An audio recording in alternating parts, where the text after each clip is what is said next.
Good morning and welcome to another Sun Motors exclusive, because this is the first inside story of the new Range Rover Evoque. Because now I am literally sitting in the future of Range Rover, because the Evoque is the smallest, the greenest, the most economical Range Rover they've ever built. But until this morning, no one has seen what it looks like on the inside. And I tell you what, if first impressions count, they're very good first impressions. Being a two-door, the big question is, how easy is it to get in and out of this machine? Well, just use the electric buttons, pull this to here, and in we get.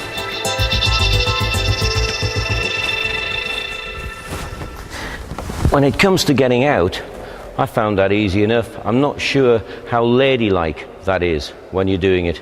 They may need to look at their own special way of climbing out. The Evoque is aimed at a younger audience, bringing new customers to the Range Rover brand, and it's also aimed very much at attracting more lady buyers. And when you look inside, it is a much more sort of youthful and dynamic interior. It's a very sporty affair, from the nice dials in front of you to, I like this floating center console coming down here. And the use of materials, they really are very, very premium. We've got brushed aluminium here, trim, and the leather has a sumptuous, soft feeling to it. It really does feel top quality. And when you start the Evoque, you find another innovation.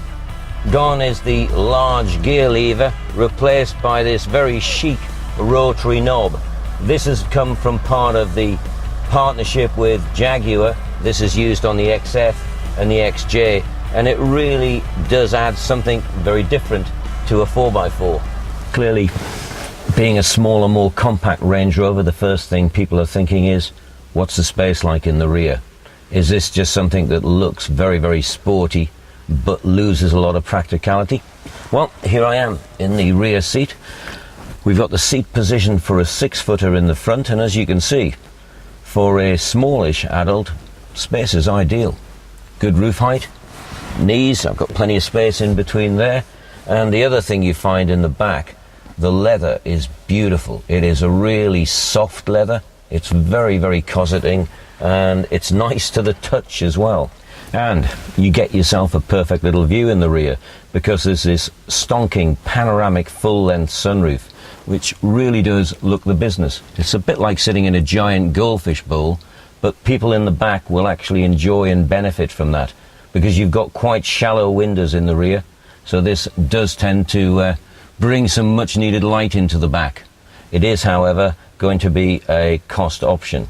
And the rotary control for Range Rover's famous all-terrain button has now been changed into one little flat strip with buttons on it, and you just press one of the buttons and you change to tackle anything from gravel, snow, heavy water. So it's still very much a functioning Range Rover when it comes to the off-road dirty bits. The one thing you really do notice when you come to the rear of the Evoque is just how small and compact it is compared to what we expect from a Range Rover. But one of the bonuses is, when it comes to the rear tailgate, it's a very easy action. It's very lightweight, up it pops, which the ladies will love. And when you come down to the practicality, there's a useful size boot space here. You've got split folding rear seats, certainly more than practical enough for getting as much shopping as the lady in your life will ever want to get in the back of a vehicle.